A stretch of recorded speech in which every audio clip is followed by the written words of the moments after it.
Hello AliExpress, this is me demonstrating the faulty unit. Okay, so here's number one. Bought three and one doesn't work.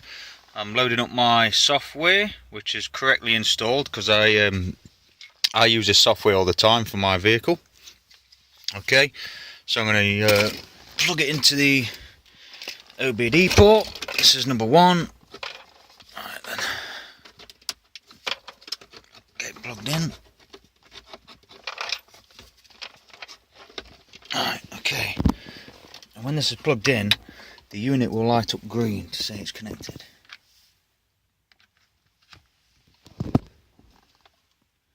Okay, you can see that's green. Yep. So that means it's connected to the OBD port and it's got power. So, I'll go to my car,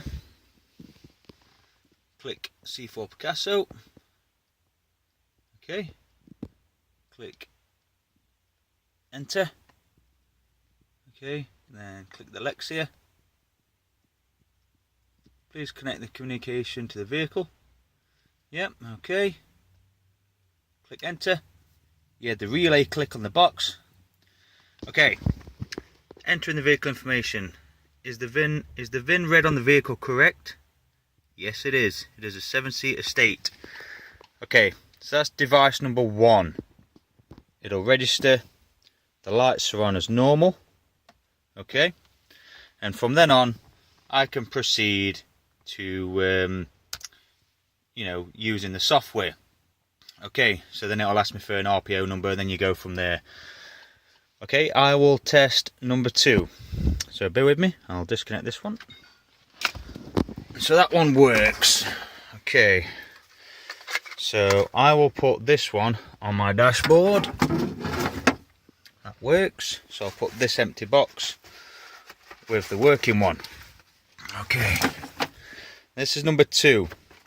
Again, I'm unsure if this is a faulty one or the working one because I didn't put them in order. So again, I will just back off this initial page. Okay, just back off there. So I'm back onto this main screen here. Okay, so then I will plug this OBD in. Okay. Right, that's plugged into my OBD. Plug it into the USB.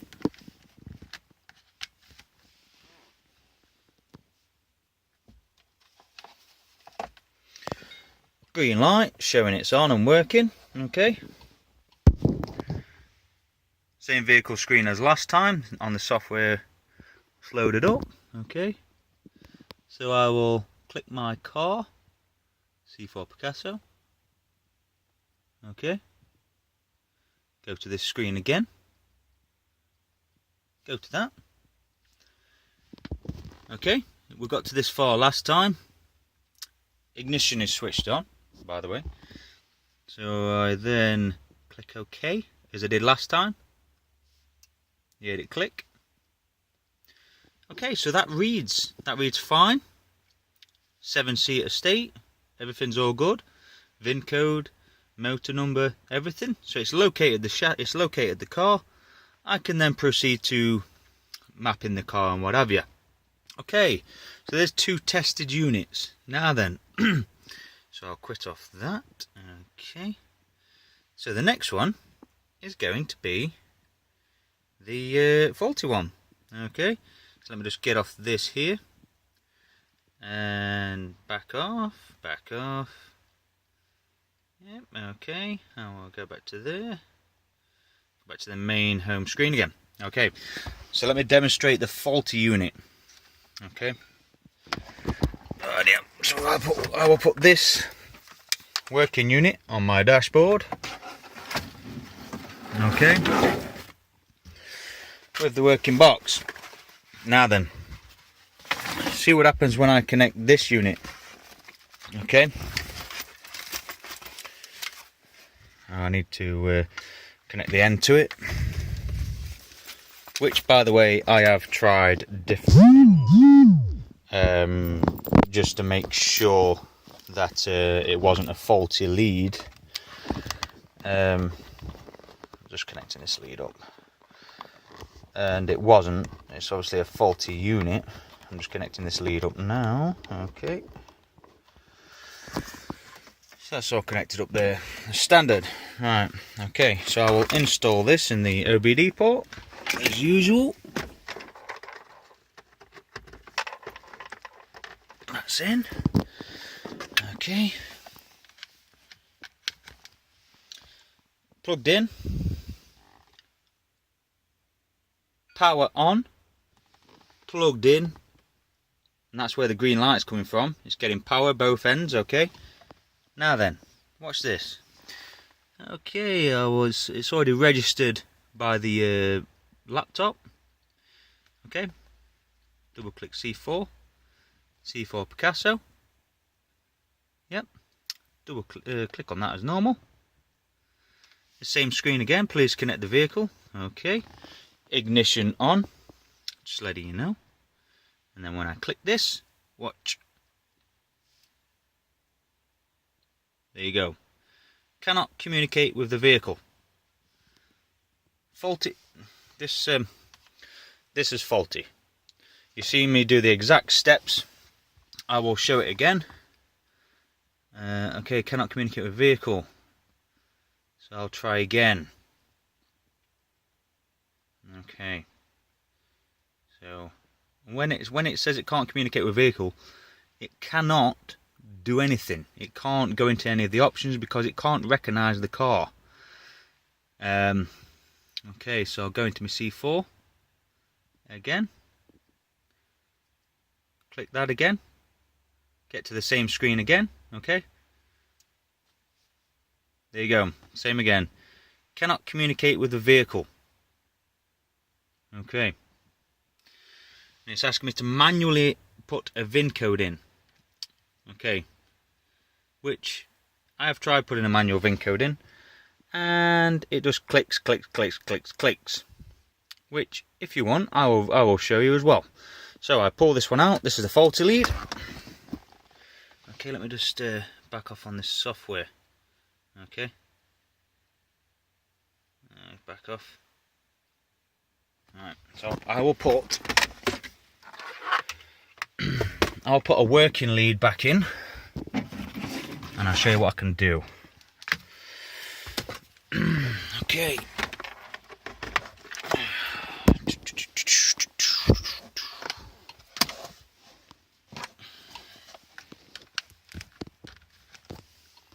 Which, by the way, there's only one USB socket on this laptop as well, so I'm not putting it in a faulty one.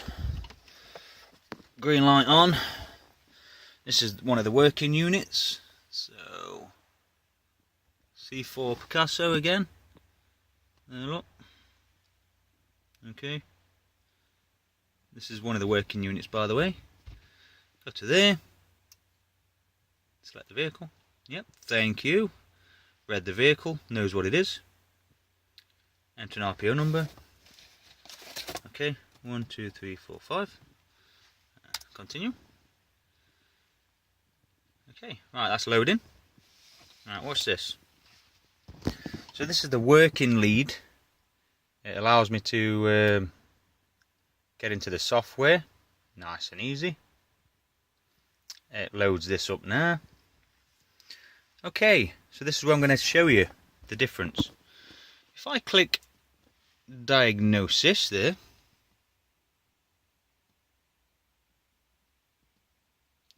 and do a test of the functions of the car, okay, so I'm clicking that. Switch off the ignition, switch it on again. So this is the working lead, by the way.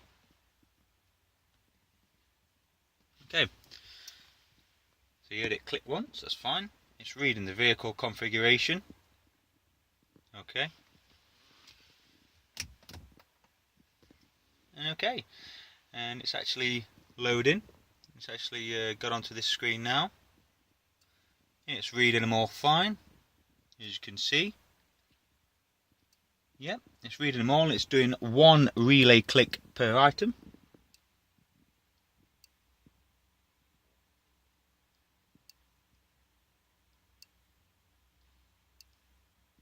So you can hear the relay clicking and the options going down. Okay, so I'll just let that finish, and I will show you what happens with the faulty unit. Okay, bearing in mind I use this software all the time. I'm a big fan of the software, and I use it, like I say, to fix all my Peugeots and Citroens, so I know what I'm doing. So it's read all that there. Okay, it's all done. So we'll go back to the original there.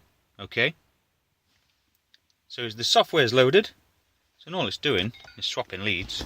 So in theory it shouldn't matter. Okay, so the lead goes back in, the faulty one, by the way. This is a faulty one. USB lead in. Okay, let's put a good one back on the dashboard. Okay, so this is the faulty one. So green light is on down there. Okay, green light's on. Right then, let's click global test. So I've bypassed the initial first stage, so I can access this screen. Now listen to the relay when I click this screen. Switch off the ignition and back on again. So this is the faulty lead, by the way. Let's focus in. Okay, searching for vehicle. Nothing. No, nothing. Couldn't even do it. Would not even do it. Okay. So nothing. Absolutely nothing.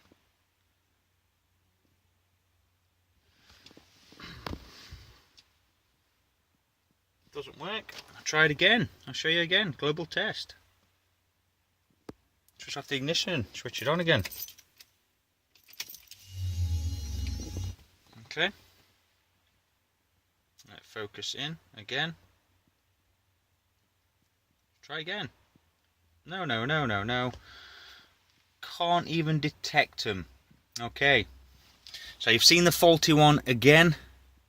And now I will put in one of the working leads again, just to show you the difference. Again, this is a long video just to demonstrate the faulty unit, which I think hasn't been tested prior to sending, and from what the seller is asking me to do, to pay for it to be sent back is unfair. I'm a genuine buyer, and I'm always buying off the website, eBay's, and if these units was any good I was going to buy a load more, but obviously the seller's lost out now. Now I've just put a good working unit back in.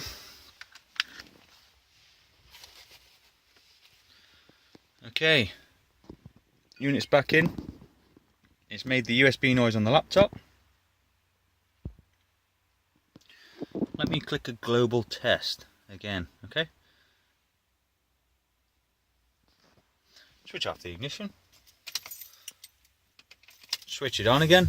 Turn off the radio. Let it focus in.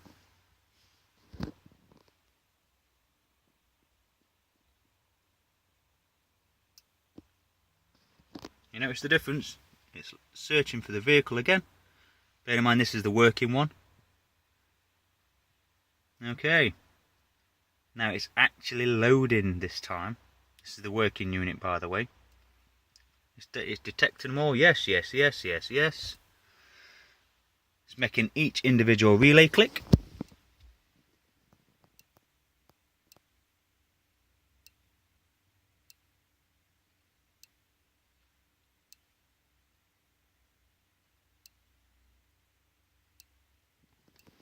Okay, I think I've sent enough video now, 15 minutes long, explaining the faulty lead. I've tried various approaches to it. I've tested different extension leads on it. I've made sure it's connected in. The box, this box here, is definitely 110% faulty. It doesn't work at all. I spent hours when I first got the product just to make sure, but nothing. It doesn't get this far. It doesn't allow anything. It doesn't make any relay clicks on this. It doesn't test them. It just says no to them all. It can't recognise the vehicle. It's obviously a faulty unit. Hopefully this video helps solve the case. All I want is a refund of one item, and I will gladly throw that one in the bin, because that's all it's worth for, to throw in the bin. I do think it's really unfair to send that back at the cost of myself, because why should I lose money when the seller obviously hasn't done his job right in the first place? Well, hopefully this video helps make your decision. Thank you for watching. Cheers.